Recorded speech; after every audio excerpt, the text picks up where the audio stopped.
Everyone, welcome to seek study smartly. मैं हूं बलजिंदर सिंह। एक बार फिर से मेरे यूट्यूब चैनल पर आप लोगों का स्वागत करता हूं। डियर फ्रेंड्स, आप लोगों को पता ही है हमारा टीचिंग एप्टीट्यूड चल रहा है। उससे पहले आपको एक बात बता देना चाहता हूं, जो चैनल से जुड़ चुके हैं उनका धन्यवाद करना चाहता हूं। जो इस चैनल पर पहली बार इस वीडियो को देख रहे हैं, जल्दी से जल्दी यूट्यूब चैनल को सब्सक्राइब करके बेल आइकन दबा लें ताकि आपको हर वीडियो का नोटिफिकेशन मिलता रहे। और साथ में ही मैंने एमसीक्यू वाला कोर्स भी स्टार्ट किया, आप उसको भी देखें जाकर। और इस वीडियो को देखने से पहले आप इसके पहले के 8 पार्ट देखकर आएं ताकि आपको इस वीडियो को समझने में कोई भी कठिनाई ना हो। तो उस वीडियो को पहले अच्छी तरह देख के अपने नोट्स बनाएं, उसके बाद ही इस वीडियो को देखें। आज हम करने वाले हैं फेजेस ऑफ टीचिंग कि हमारी शिक्षा के कितने चरण होते हैं। तो स्टार्ट करते हैं जल्दी से जल्दी इस क्लास को। फेजेस ऑफ टीचिंग समझने से पहले हम टीचिंग का एक सिंपल मीनिंग समझ लेते हैं, जिसके अंदर हम लोग बात करते हैं। प्लीज यार, जितने मैंने 8 की 8 पार्ट पहले वाले करवाए हैं ना, वो जरूर देख लेना, आपका बहुत ज्यादा बेनिफिट होगा। तभी ये वीडियो आपको अच्छे से समझ आएगी। तो teaching is a complex task. Teaching क्या है? शिक्षण एक जटिल कार्य है। जो हमारी शिक्षा दी जाती है एक टीचर के द्वारा, वो एक कम्प्लेक्स टास्क होता है। We need systematic planning to perform this task. तो हमें क्या करना पड़ता है, हमारी जरूरत होती है एक टीचर को कि वो अपने टीचिंग के कंसेप्टों को क्लियर करने के लिए, बच्चों को टीच करने के लिए सिस्टमैटिकल प्लानिंग करनी पड़ती है उनको, कि हमें इस कार्य को करने के लिए व्यवस्थित योजना की आवश्यकता पड़ती है। मतलब जो भी एक टीचिंग का कार्य किया जाता है उसमें सिस्टमैटिकल प्लान की जरूरत पड़ती है टीचिंग के कामों को करने के लिए। Teaching has to be done in steps. Teaching को ना कुछ स्टेप के अंदर ही पूरा किया जाता है। मतलब टीचिंग में डिफरेंट डिफरेंट टाइप के क्या होते हैं, हमारे चरण होते हैं या डिफरेंट डिफरेंट टाइप के स्टेप्स होते हैं जिनको फॉलो किया जाता है। और इसको ही क्या बोला जाता है? Phases of teaching. जो डिफरेंट डिफरेंट हमारी प्रोसेस है, प्रोसेस के अंदर डिफरेंट डिफरेंट स्टेप होते हैं, उन स्टेप्स को क्या बोला जाता है? फेजेस ऑफ टीचिंग बोला जाता है। Each phases has some operation of teaching which created the situation for learning. और जितने भी हमारे फेजेस होते हैं ना, जितने हमारे चरण होते हैं, उन सब में क्या होता है? अलग अलग ऑपरेशन होते हैं। मतलब हर फेजेस में टीचिंग के अलग अलग काम किए जाते हैं।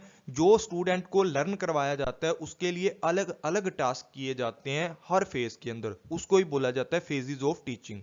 तो यहां पर teaching process can be divide into 3 phases या 3 स्टेजेस। जो भी हमारी टीचिंग की प्रोसेस होती है या टीचिंग के जो फेजेस होते हैं, उनको 3 टाइपों में क्या किया जाता है? डिवाइड किया जाता है। प्री एक्टिव फेज, जिसको क्या बोला जाता है? Refer to planning. Interactive phase, refer to conduct and management बोला जाता है इसको। पोस्ट एक्टिव फेज, जिसको बोला जाता है refer to follow up and consolidation. तो यहां पर जो हमारे 3 फेजेस हैं, इन तीनों के अंदर नंबर 1, नंबर 2 और नंबर 3, इन तीनों के अंदर डिफरेंट डिफरेंट ऑपरेशन किए जाते हैं। एक बच्चे को टीच करने के लिए एक टीचर को ये 3 फेजेस में से गुजरना पड़ता है। और हर फेज के अंदर, हर स्टेज के अंदर एक टीचर को अलग अलग एक्टिविटी, अलग अलग ऑपरेशन करने पड़ते हैं। तो इनको अच्छे से डिटेल में समझ लेते हैं। कई बार यहां से भी क्वेश्चन बन जाता है। ये हमारे बेसिक को बिल्कुल स्ट्रॉन्ग करने वाला है जो ये क्लास है। यहां बात करते हैं सबसे पहला जो हमारा फेज है, जिसको बोलते हैं pre active phase of teaching. क्या बोला जाता है इसको? Refer to planning. इसके अंदर सारी की सारी प्लानिंग की जाती है। तो there are 2 major step involve in the phase. इस फेज के अंदर क्या है? 2 मेजर हमारे क्या है? स्टेप इन्वॉल्व है। सबसे पहले क्या है? Establishment of some kind of goals और ऑब्जेक्टिव। यहां पर कुछ गोल्स और ऑब्जेक्टिव को क्या किया जाता है? स्थापना की जाती है, उनको एस्टेब्लिशमेंट किया जाता है। कुछ प्रकार के लक्ष्यों या उद्देश्यों की स्थापना यहां पर की जाती है। नंबर 2 पर बात करते हैं discovering ways and means to active these objective. इन उद्देश्यों को सक्रिय करने के लिए तरीकों और साधनों की खोज करना। मतलब जो भी ये ऑब्जेक्टिव रखे हैं ना, इनको किस वे से पूरा किया जाएगा, किस तरीके से बच्चों को टीच किया जाएगा। ऑब्जेक्टिव तो रख लिए कि ये ऑब्जेक्टिव है, ये मटेरियल करवाना है, सब कुछ यहाँ डिसाइड कर लिया, लेकिन उनको किस तरीके से एग्जीक्यूट करना है, वो किस तरीके से डिस्कवरी करनी है इन चीजों की, वो भी इस फेज में पूरा का पूरा प्लान किया जाता है। उसके बाद इस फेज के अंदर क्या क्या चीजें आती हैं, this phase of planning of teaching. यहां पर क्या किया जाता है, it is the phase of planning of teaching. यहां पर टीचिंग के लिए प्लानिंग की जाती है। फॉर्मुलेशन और फिक्स अप ऑफ गोल्स, यहां पर गोल्स और ऑब्जेक्टिव को डिसाइड किया जाता है, और साथ में उन टास्कों को पूरा करने के लिए, सफलतापूर्ण पूरा करने के लिए जितने भी फंक्शन है उनको स्मूथली चलाने के लिए क्या किया जाता है, अच्छी योजना बनाई जाती है, अच्छी प्लानिंग की जाती है, ताकि जितने भी कार्य हैं उनको सुचारू रूप से क्रियाशील और सफल बनाया जा सके। Before the actual class room teaching, ये क्या होता है, जब हम एक टीचर क्लास में जाता है ना, उससे पहले की जो प्लानिंग होती है उसको क्या बोला जाता है, प्री फेस टीचिंग बोला जाता है, प्री फेज बोला जाता है उसको।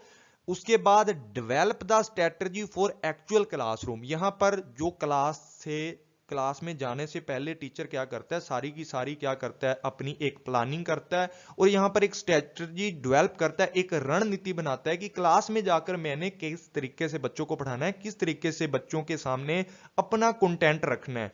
ठीक है, जो भी मेरे गोल्स हैं उनको ध्यान में रखकर स्ट्रेटजी बना लेता है टीचर। उसके बाद decide the structure subject matter and curriculum programmes. तो यहां पर क्या होता है, एक टीचर के द्वारा संरचना क्या किया जाता है, एक टीचर के द्वारा कोई भी संरचना, विषय, पाठ्यक्रम, कार्यक्रम तय कर लिया जाता है। मतलब एक टीचर के द्वारा करिकुलम, मैटर, सब्जेक्ट जो भी बच्चों को पढ़ाना है उसके बीच में कौन कौन सा चैप्टर लेना है वो सारा का सारा यहाँ फिक्स कर लिया जाता है, स्ट्रक्चर कर लिया जाता है। और उसके बाद है teaching style, methods, aids and other helping equipment यहाँ पर यूज किए जाते हैं। मतलब किस तरीके से जो हमारा मैटर है, सब्जेक्ट मैटर है, करिकुलम है, जो भी हमारे प्रोग्राम्स है, वो बच्चों को किन टीचिंग स्टाइल से समझाए जाएंगे, वहां पर कौन कौन से मेथड यूज किए जाएंगे, कौन कौन से टीचिंग एड्स यूज किए जाएंगे, कौन कौन से अदर जो हमारे हेल्पिंग इक्विपमेंट है वो सारी चीजों को यहाँ यूज किया जाएगा। शिक्षण शैली, विधियां, सहायक उपकरण कौन कौन से यहाँ यूज किए जाएंगे, वो सारी की सारी डिसीजन है या सारी की सारी प्लानिंग है वो कहाँ की जाती है, प्री फेज में की जाती है। तो यहां पर बात करते हैं कि प्री एक्टिव फेज के अंदर किस तरीके के ऑपरेशन किए जाते हैं टीचिंग के अंदर। Before classroom teaching a teacher has to perform many task. Classroom से मतलब क्लासरूम में जाने से पहले एक टीचर के द्वारा ना बहुत सारे टास्क किए जाते हैं, और उसके अंदर कौन कौन सी एक्टिविटी इंक्लूड होती हैं वो देख लेते हैं। द फॉर्मुलेशन और फिक्स अप द गोल, यहाँ पर गोल क्या कर दिए जाते हैं, फिक्स कर दिए जाते हैं। बच्चों को किस तरीके से इंस्ट्रक्शन दी जाएंगी, उनके बिहेवियर को किस तरीके से चेंज किया जाएगा, कौन सी टेक्सोनोमी यूज की जाएगी, यहाँ पर सारे का सारा सिस्टम पहले से एक टीचर द्वारा फिक्स किया जाता है। बाद में क्या किया जाता है, जो भी एक स्कूल के रूल रेगुलेशन होते हैं या क्या किया जाता है, objective one determined according to student psychology and need to society and the school. भी स्कूल के कौन से रूल हैं, वो किस तरह की सोसाइटी में रह रहे हैं, कहां पर स्कूल लोकेटेड है, वो सारी की सारी चीजों को देखा जाता है। और वहां के लोगों की सोच क्या है, बच्चों की सोच क्या है, वो सारी की सारी सोच को देखकर एक टीचर के द्वारा क्या किया जाता है, अपने गोल्स को फिक्स किया जाता है। Objectives are determined according to the what chain teacher expect in student by the achieving these objective। और यहां पर क्या किया जाता है कि एक शिक्षक के द्वारा बच्चों में किस तरीके का बदलाव लाना है, उन चीज को ध्यान में रखकर क्या किया जाता है, गोल्स को फिक्स किया जाता है कि बच्चे को किस तरीके से क्या करना है, उसके माइंड को चेंज करना है, उनको कौन कौन सी उसकी बिहेवियर में चेंजिंग लानी है, वो सारी चीजों को देखकर यहां पर क्या किया जाता है, ऑब्जेक्टिव को डिसाइड किया जाता है। नंबर 2 पर यहां बात करते हैं जो ऑपरेशन में आता है, सिलेक्शन ऑफ कंटेंट और subject matter to be taught. जो भी बच्चों को पढ़ाया जाता है ना, वो सारी की सारी क्या किया जाता है, after fixation of teaching objectives teacher decide about the content to be present before learner. कि बच्चों को जो भी सिखाया जाएगा उसके बारे में जो उनके सामने प्रस्तुत किया जाएगा, जो भी स्टूडेंट हैं उनको किस तरीके का सब्जेक्ट मैटर पढ़ाया जाएगा, the demand of subject matter and curriculum, ये चीजों को ध्यान में रखा जाएगा। Entry behaviour to accept learner, भी बच्चे क्या पढ़ना चाहते हैं, उनको किस तरीके का समझ आता है, level of motivation of learner, ये सारी की सारी बातों को ध्यान में रखकर क्या किया जाता है, सब्जेक्ट मैटर या कंटेंट को डिसाइड किया जाता है। नंबर 3 पर बात करते हैं the arrangement of idea and style of teaching, की किस तरीके के मेथडों का यूज किया जाएगा, किस तरीके से क्या किया जाएगा, कंटेंट को बच्चों के सामने प्रेजेंट किया जाएगा, किस तरीके से कंटेंट को अरेंजमेंट करना है, वो सारा का सारा एक सीक्वेंस में बनाया जाएगा और बच्चों को बाद में क्या किया जाएगा, सिखाया जाएगा। उस सीक्वेंस को बनाने के लिए क्या किया जाता है, यहां पर idea and style of teaching का अरेंजमेंट किया जाता है। उसके बाद नंबर 4 पर यहां बात करते हैं सिलेक्टिंग इंस्टीट्यूशनल मैथोलॉजी। यहां पर मैथोलॉजी का सिलेक्शन किया जाता है। क्या किया जाता है, the teacher has to select appropriate strategy and textile of teaching keep in view of the content and objective of teaching. This operation is very important in teaching teacher educational programme. भी जो भी हम यहाँ पर शिक्षा के कार्यक्रम किए जाते हैं, टीचिंग के कार्यक्रम किए जाते हैं, उसके लिए बहुत ही इंपॉर्टेंट होती है एक मैथोलॉजी, कि किस तरीके से हम लोगों ने सारा का सारा वर्क करना है, कौन सी प्रोसेस का यूज करना है, उसके बारे में यहाँ पर ध्यान रखा जाता है और कंटेंट एंड ऑब्जेक्टिव को ध्यान रखकर इस चीज का सिलेक्शन किया जाता है। उसके बाद एक अच्छी स्ट्रेटजी हम लोग चूज कर लेते हैं, उसके अंदर अब हम लोगों को क्या क्या काम करने हैं यहां पर देखते हैं। When and what device of the teaching should be use, कि जो भी हम लोगों ने स्ट्रेटजी चूज की है उसको कब यूज करना है, उसको डेवलपमेंट कब करना है, कब पढ़ाना है, कहां पढ़ाना है, सारी चीजें यहां देखी जाती हैं। ठीक है, उसके बाद टीचिंग एड्स का यूज क्या करना है, किस तरीके से करना है, इवैल्यूएशन वगैरह किस तरीके से करना है, ये सारी की सारी बातें डेवलपमेंट ऑफ स्ट्रेटजी के अंदर डिसाइड की जाती हैं। उसके बाद deciding the duration, place and management of classroom, की क्लासरूम कहां पर होगी हमारी, कितनी ड्यूरेशन की क्लासरूम हम लोगों ने रखनी है, किस प्लेस पर होगी, मैनेजमेंट किस तरीके से की जाएगी, ये सारा के सारा काम इसके अंदर किया जाता है। नंबर 7 पर बात करते हैं a decision about evaluation tools and techniques, कि बच्चों का एवेल्युएशन किस तरीके से करना है, हमें कैसे पता लगे, बच्चों का फीडबैक लेकर या बच्चों का टेस्ट लेकर किस तरीके से हम बच्चों का फीडबैक ले सकते हैं और हमें पता लगे कि कौन सा बच्चा कितना सीख रहा है और किस बच्चे को समझ नहीं आ रहा। ये सारे का सारा काम हम लोग तब पता कर सकते हैं जब बच्चे का एवेल्युएशन किया जाएगा। तो एक टीचर को हमेशा ये सिस्टम को ध्यान में रखना चाहिए कि बच्चे का एवेल्युएशन कैसे करना है। अगर मैं बच्चों को कोई भी करिकुलम पढ़ा रहा हूं, उनको लर्न करवा रहा हूं कुछ ना कुछ, तो उसके बाद किस तरीके से बच्चों का इवैल्यूएशन करना है, वहां कौन से टूल्स एंड टेक्निक्स का यूज करना है, ये सारे का सारा डिसीजन प्री एक्टिव फेज में लिया जाता है। उसके बाद नंबर 2 पर हम यहां बात करते हैं कि जो टीचिंग का दूसरा फेज होता है, क्या होता है, इंटरेक्टिव फेज ऑफ टीचिंग, जिसके अंदर क्या किया जाता है, refer to the conduct and management. यहां पर जो भी कंडक्ट किया जाता है सारा का सारा सिस्टम और मैनेजमेंट की जाती है सारी की सारी, क्योंकि यहां पर हम बच्चों से आमने सामने फेस टू फेस इंटरेक्शन करते हैं, जिसको इंटरेक्टिव फेस बोला जाता है, टीचिंग का। यहां पर क्या होता है, this phase refer to execute to the plan made during the pre active phase. जो भी हम लोगों ने प्री एक्टिव फेज में पहले वाले फेज के अंदर जो भी प्लान बनाया होता है उसको यहां पर एग्जीक्यूट किया जाता है, उसको क्या किया जाता है, यहां पर अप्लाई किया जाता है। This is the actual classroom teaching. In this phase the teacher give student learning experience through the some situation model. यहां पर क्या किया जाता है कि एक टीचर के द्वारा एक्चुअल क्लास में आकर बच्चों को पढ़ाया जाता है। वो क्या था, बिफोर एक्चुअल क्लासरूम, ये क्या है, एक्चुअल क्लासरूम टीचिंग। यहां पर बच्चे फेस टू फेस होते हैं टीचर के साथ और यहां पर क्या किया जाता है, एक टीचर के द्वारा बच्चों को अपने एक्सपीरियंस से कुछ ना कुछ सिखाया जाता है, कुछ मॉडल्स और सिचुएशन का एग्जांपल देकर बच्चों को पढ़ाया जाता है। और ये क्या होता है, यहां पर प्री डिटर्मिनेट एनवायरनमेंट का यूज किया जाता है। उसके बाद बात करते हैं the teacher interact with student so that desire change can be both the learners. यहां पर क्या बात की जाती है कि यहां पर बच्चे आपस में, टीचर और बच्चे आपस में इंटरेक्टिव होते हैं, आपस में बातचीत करते हैं। सो यहां क्या किया जाता है, so learner is directed in pre determinate direction to achieve pre determinate goal in the process. यहां पर एक टीचर के द्वारा क्या किया जाता है, जितने भी लर्निंग के गोल या टीचिंग के गोल होते हैं उनको अचीव करने के लिए बच्चों के साथ क्या किया जाता है, वर्बल और नॉन वर्बल तरीके से बात की जाती है, बच्चों को समझाया जाता है अलग अलग एग्जाम्पल और मॉडलों के थ्रू पर। और वर्बल क्या किया जाता है, बच्चों को स्टिमुली दी जाती है ताकि बच्चे उसके लिए रिस्पॉन्स करें, बच्चों का फीडबैक देखकर देखा जाए कितना बच्चा सीख रहा है कितना नहीं सीख रहा। सारी की सारी बातें इंटरेक्टिव फेज के अंदर आती हैं। उसके बाद बात करते हैं स्टिमुली क्या हो सकती है, बच्चों को किस प्रकार से स्टिमुली देते हैं, एक टीचर किस तरीके से देता है। और stimuli can be various kind. Few example आपके सामने मैंने रख दिए हैं कि जो स्टिमुलेशन होती है वो किस तरीके से दी जाती है। तो सबसे पहले क्या होता है, बच्चों का एकेडमिक बैकग्राउंड देखना पड़ता है कि बच्चों का एकेडमिक बैकग्राउंड क्या है।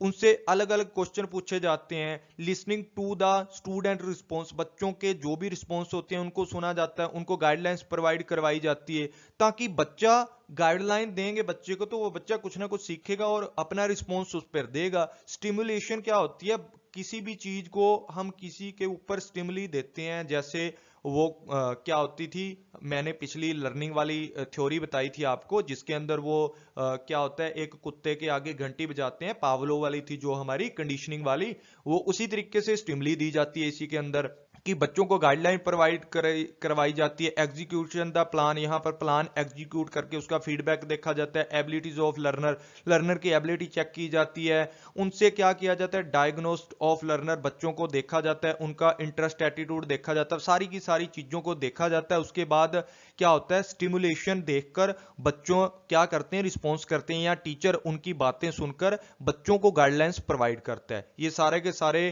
किसमें आते हैं, हमारे इंटरेक्टिव फेज के अंदर आते हैं। उसके बाद यहाँ पर operation of teaching at the interactive phase देखते हैं। यहाँ पर क्या होता है, in this face to face encounter with learner, यहाँ पर एक teacher face to face encounter करता है, बच्चों के सामने क्या होती है, सामने भिड़ंत होता है, आमने सामने की भिड़ंत होती है, मतलब आपस में बच्चे कम्युनिकेशन करते हैं फेस टू फेस टीचर के साथ। और यहाँ पर एक टीचर के द्वारा जितने भी टेक्निक्स एड्स या मटेरियल प्लान किया होता है पहले फेज के अंदर वो यहाँ पर एग्जीक्यूट किया जाता है। हमारे टीचिंग के जो भी रेलिवेंट ऑब्जेक्टिव होते हैं उनको जो ऑलरेडी सेट किए गए हैं उनको क्या किया जाता है, यहाँ पर अचीव करने की कोशिश की जाती है। यहाँ पर क्लासरूम को सेट किया जाता है, उसमें देखा जाता है कितने बच्चे अच्छे हैं कितने चौकस वाले हैं, सारी की सारी चीजों को देखकर, बच्चों की मनोदशा को देखकर, बच्चों का साइज देखा जाता है क्लास का कितना है या बच्चों का मूड कैसा है, सारी की सारी बातों को देखकर क्या किया जाता है, क्लासरूम का सेटअप किया जाता है।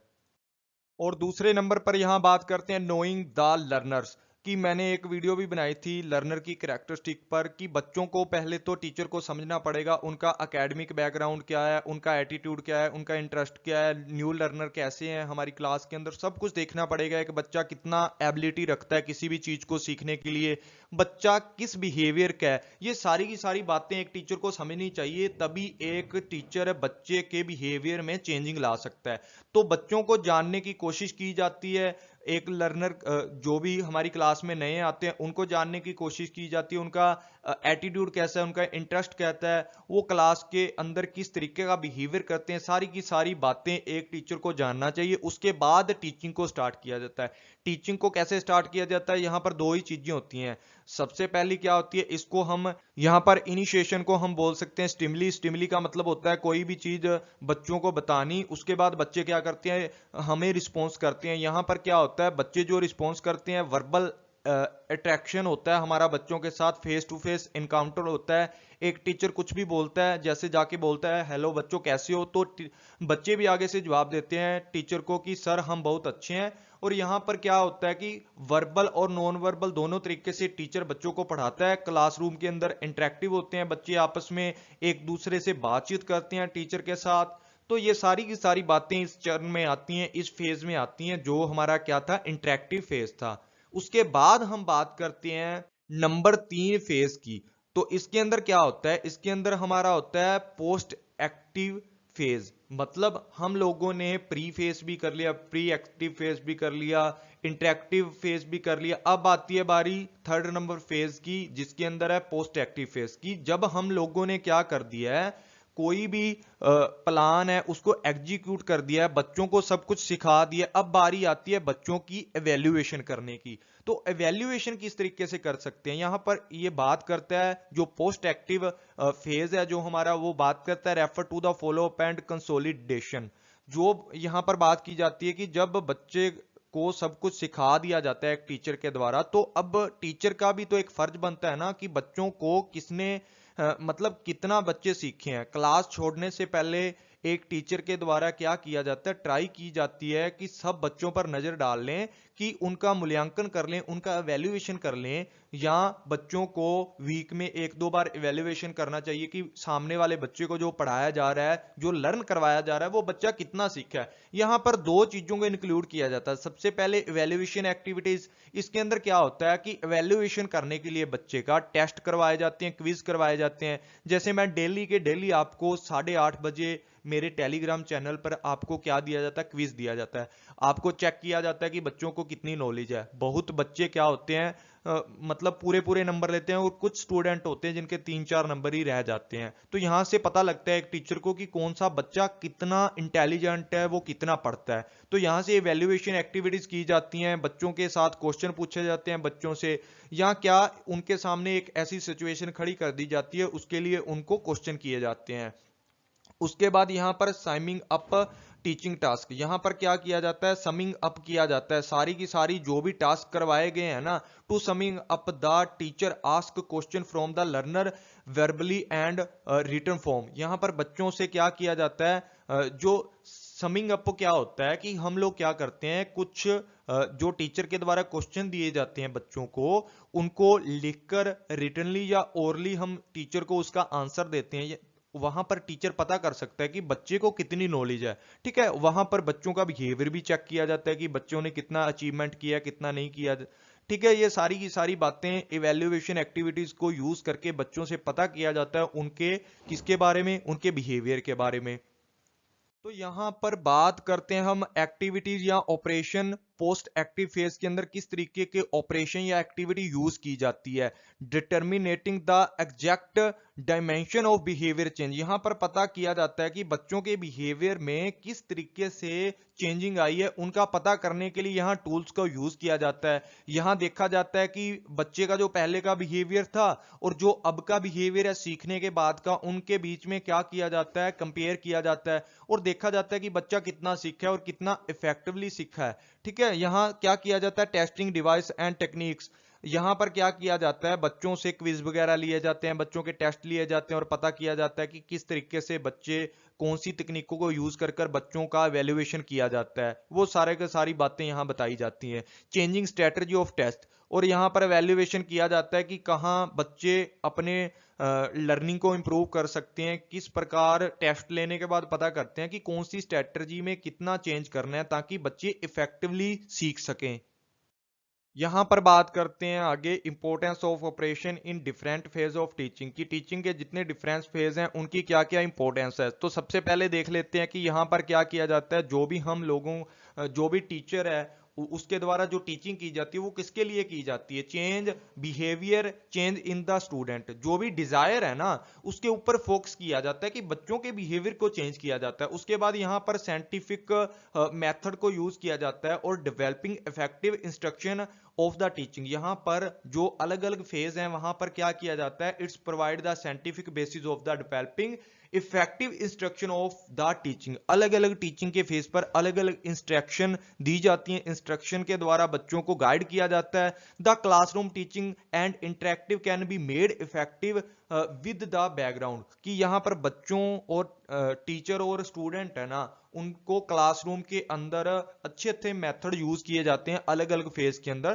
ताकि क्लासरूम को ज्यादा से ज्यादा इंटरेक्टिव बनाया जाए, मतलब बच्चे आसानी से सब चीजों को सीख सकें। उसके बाद यहां पर अच्छा इन्वायरमेंट दिया जाता है, बच्चों को अच्छी एप्रोप्रिएट कंडीशन दी जाती है ताकि बच्चे आसानी से गोल को अचीव कर सकें और टीचर भी अपने गोल को अचीव कर सके। और यहां पर क्या किया जाता है, हर जो लेवल है उसको अच्छे से डेवलप किया जाता है ताकि डिफरेंट डिफरेंट लेवल पर एप्रोप्रिएट टीचिंग की एक्टिविटीज को किया जा सके।